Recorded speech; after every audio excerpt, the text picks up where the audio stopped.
We have two speakers for this next presentation on creative financing mechanisms.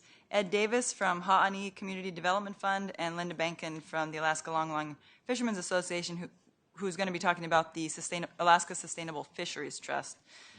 Ed works for Aaní LLC, the economic development subsidiary arm of Sea Alaska.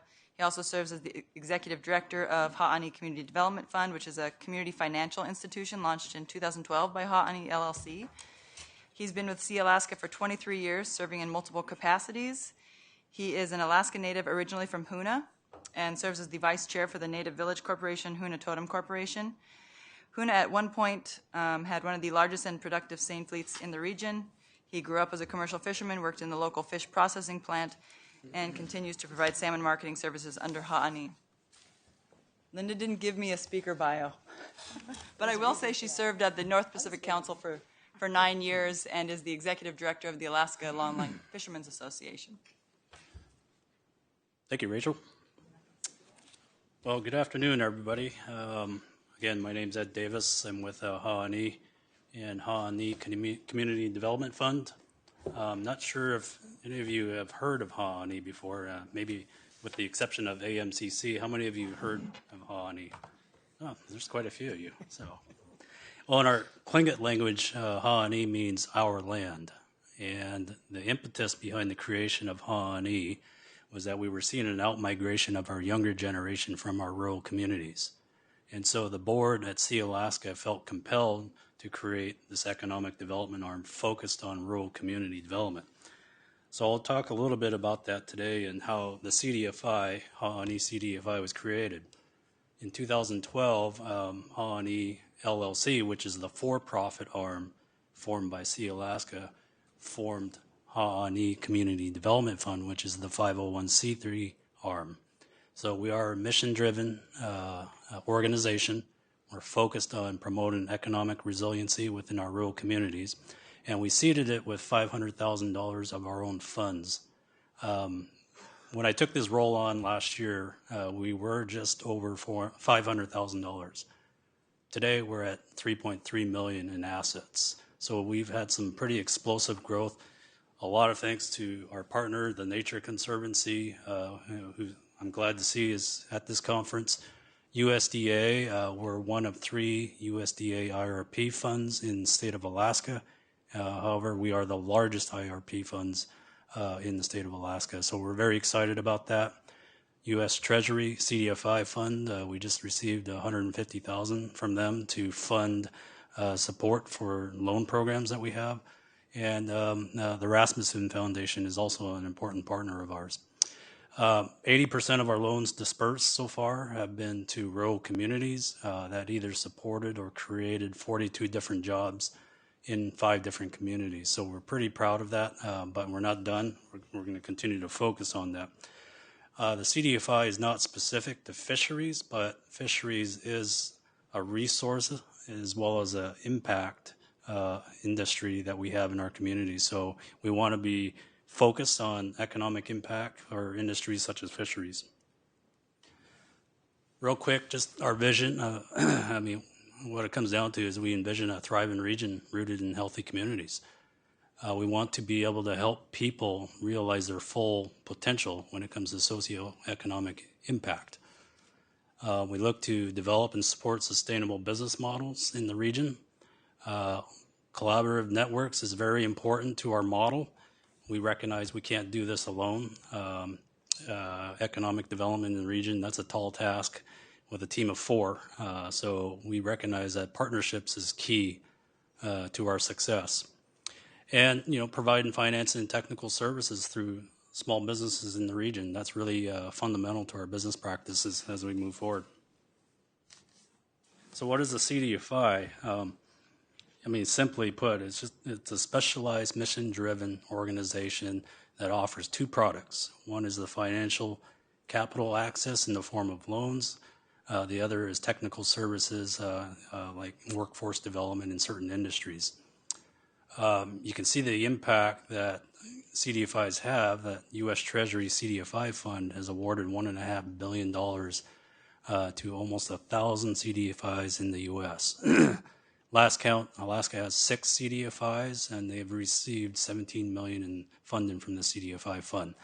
So I don't think that CDFIs are going to go away. I think that's something that's going to be a focus in rural communities where distressed communities have harder access to affordable capital, and that's what CDFIs are for. So why do we do it? We pulled some data from state of Alaska, and this is from the Labor and Workforce Development economic data. And, we took a snapshot from 2003 to 2013, and we can see that 19 out of 32 rural communities have experienced a negative job growth.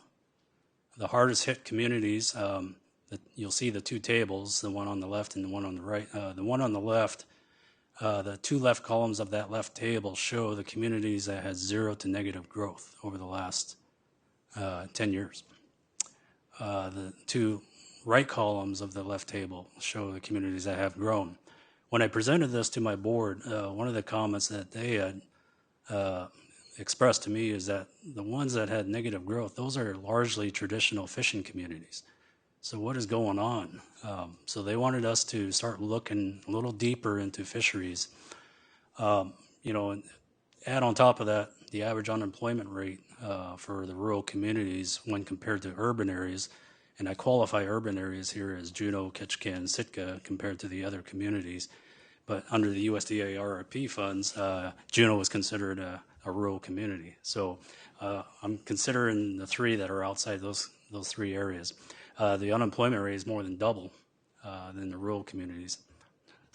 Sorry, the other way around. But also, year-round full-time jobs in Juneau, Ketchikan, and Sitka makes up about 3 and 4 positions, whereas in the rural communities, it's about 62% in the Southeast Alaska region. So this is pretty significant, and if you look at the table on the right, you'll see that the industries that are growing, there are very few. So I tried to categorize those under, the communities that have expressed negative growth and the communities on the right that showed growth. What are those industries doing in those particular areas? And you can see education, healthcare, construction, leisure, hospitality, or tourism, and the state government held fairly consistent in terms of growth. But all the other areas, particularly natural resources and manufacturing, which Southeast Alaska is largely around natural resources, you can see that there's a huge hit in terms of natural resources. I won't go into too much detail here, but I just took that same data and broke it out and took those negative growth communities and I looked at the 3 areas that grew, the 3 industries grew, made up 21% of the total jobs. You can see that local government, state government, education, and healthcare, they roughly make up about 50% of the jobs. This is significant because these are tax dollar jobs. They're not new investment dollar jobs coming in our communities. So as a CDFI, we look to bringing in private investment into the communities, outside leverage dollars to help spur economic development. And that's what the CDFIs really are tasked with. Pretty similar snapshot. The one distinction here that you'll see is tourism has grown 21% in those communities that have grown. And they almost make up 2/3 of all jobs for the industries that grew over the last 10 years. So as it relates to fisheries, when I take a snapshot of the 10 different traditional rural communities in the Sea Alaska region, you can see that there's pretty significant downward or loss of permits. And I took some of your data regarding the average age of 49.7 years for the fishermen that have permits. And between 1980 and 2013, this is disturbing to see that the average average age of 40 years holding permits fell from 38.5% to 17.3% of the total fishing permits.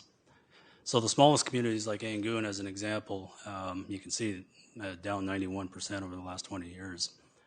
So this is pretty significant for us as a native corporation because a large base of our shareholders still reside in these communities. And, I sit on the board of directors of a village corporation as well, and I can appreciate the comment there about benefiting all shareholders. But the ones that are still residing in the communities, we do hear about it. You know, if we're not trying to create jobs in our region, we do hear about it. And, you know, I think this is something that we'll continue to focus on building. I don't expect you guys to go through and see all this data here, but I wanted to point out a couple statistics here, particularly with the target focus group of Hoonah, Angoon, Prince of Wales, and Hyder census areas, which are the two left columns that you see. Those represent 24 different communities, which is 75% of the rural communities in the area. Unemployment rate, and they'll take Hoonah and Angoon census area as an example, you know, is 15.5%. Persons living below poverty makes up 14.9%. Contrast that to the state of Alaska average of 9.9%. That's a 5% increase over the poverty level in statewide. So this is a big concern. You'll see towards the bottom, fish permits in that same census area is down 33%, and school enrollment is down 37%. We're starting to see some of our communities where people are actually leaving these rural communities, uprooting their families because they're getting funding cuts with their school programs. This is a disturbing fact for us because we want to be able to instill jobs, create jobs for our younger generation in the community. And when they move to urban areas like Juneau or Sitka because of lack of opportunities or lack of funding, it really causes concern for us. What can we do to reinvigorate those economies? Just real simply, here's the programs that we're really focused on as a CDFI. The first being the loan program. I mentioned earlier, 5 different communities, 42 different jobs. We had about $500,000 in funding at the end of last year, dispersed about $200,000 in loans. But now that we've built up the fund to over $3 million, we're going to be adding capacity to get more increased loans out into the rural communities. And I heard it referenced earlier about lack of capital or lack of credit experience not being a factor. CDFIs, we can be a little bit more taking on risk. So even if somebody comes forth with a bad credit but has an excellent business proposal, we can help them build their credit so that they're bankable in 5-10 years. I mean, that's really the goal here for us. Path to Prosperity, I'm not sure if you guys have heard of this program. This is our business plan development competition that we've partnered with the Nature Conservancy on. In the last 3 years, we've had 105 participants representing 18 different communities, 12 different industries in the past 3 years. This is really focused on capacity building, and we're forcing the entrepreneurs to think about the triple bottom line impact of the communities, not just starting a business and going out there and setting them up to fail, but learning what impact can they have for their community, how can they sustain that. So this is really significant. I think it's a model that can be replicated in the fisheries side of the business where we can build capacity. And incidentally, that group, that 105 participants, they're participating in a business plan development competition. And that's one of the areas that we see in rural communities where there's a lack of expertise to put a business plan together. So we're developing that capacity so they can put a business plan together, apply for financing through our CDFI or other financial institutions so that we build their credit and they also represent new entrepreneurship in those communities. I put a couple pictures up here of some people on the forestry side. This really goes with our workforce development. This is a combination of public and private partnerships that we have with the Forest Service, the Nature Conservancy, Sustainable Southeast Partnership, the City of Hoonah, the Tribe, Sea Alaska, Hoonah Totem Corporation. And this is everybody putting their heads together to see how we can build workforce development within those communities. And in this one, this is the Hoonah Native Partnership where we've been able to go and do forest stewardship within the community of Hoonah. And the tree thinning that occurred in this particular case, thins out the tree so that it adds economic value for your land base for a timber owner. Those same trees that were thinned out, we were able to pull the spruce tips from those trees and develop a commercial market for it. So ordinarily a tree that would have been cut down and put to waste, we've actually created value behind that. This is another model I think we can develop within the fisheries side of the businesses. Can we get together and put together partnerships? And Linda will talk a little bit about that piece as well, of how we can partner up together and combine resources and share resources to build capacity. So I mentioned earlier 2 product offerings, financial capital through the form of loans and technical services, whether it's putting together a business plan, services, source of capital for entrepreneurs, act as a catalyst for rural communities and putting the strategic planning together. You can't really see the picture of the young gal there, but this is a young shareholder descendant of Sea Alaska. She's from Hoona. Her name's Christy Scaffoldstead. She started, when she graduated from high school, she actually went to culinary school down in Oregon. When she completed her schooling, she came back to Hoona, opened up a restaurant, and applied for a loan through our CDFI to help expand her business. Today, she's one of the most successful businesses in the community of Hoona, and just this past year, she was recognized as the Alaska Federation of Natives Small Business of the Year. So these are some of the success stories that we want to try to bring within our rural communities, whether it's in fisheries or other industries that are have potential to grow, but just need that leg up to get going. I won't go into too much detail of this, but this was just to support my earlier comment about the path to prosperity. 18 different communities, 12 different industries. You can see Juneau makes the bulk of our applicants for that participation of that program, but our focus will look to grow in certain other areas. And one of the things that we are talking with our partner about and other potential partners is, can we transform this into other areas like business development competition within the local high schools? So can we have a regional high school competition so that we can start getting the younger generation to start thinking about what they want to do with their future, but also what solutions they want to bring to their communities. And so if we transform that thinking and start at a very early age, then they're more likely to take that, go get their education or start a business and stay in those local communities. It's a long ways to go yet, but these are some of the things that we're really focused on moving forward.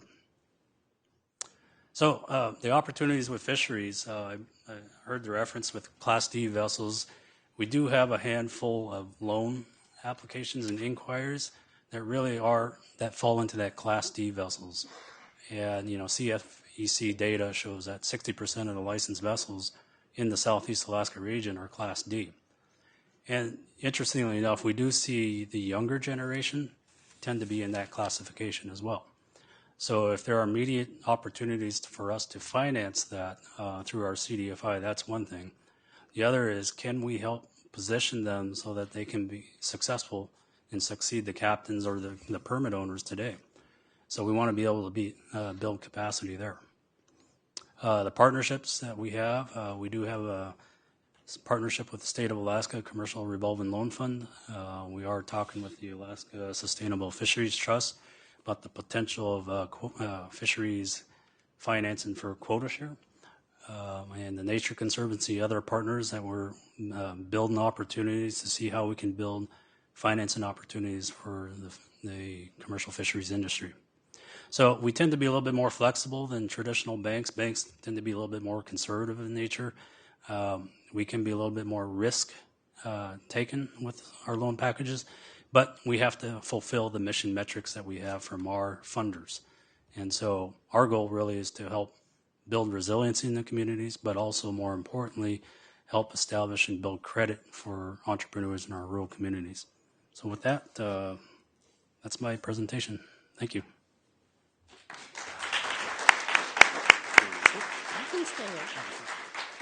Sweet company.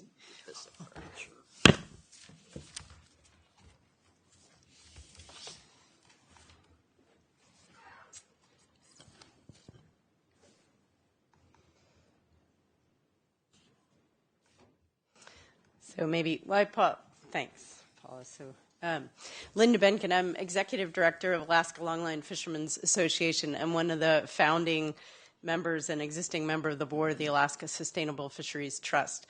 So I came to this effort with this passion to, picking up from what Roberta said, to change the paradigm so that what was happening in these communities was not just trying to hold on to some crumbs, but to affect policy, to affect where quota where permits are going and bring that back into communities. I don't have an investment background. I have a fishing background, but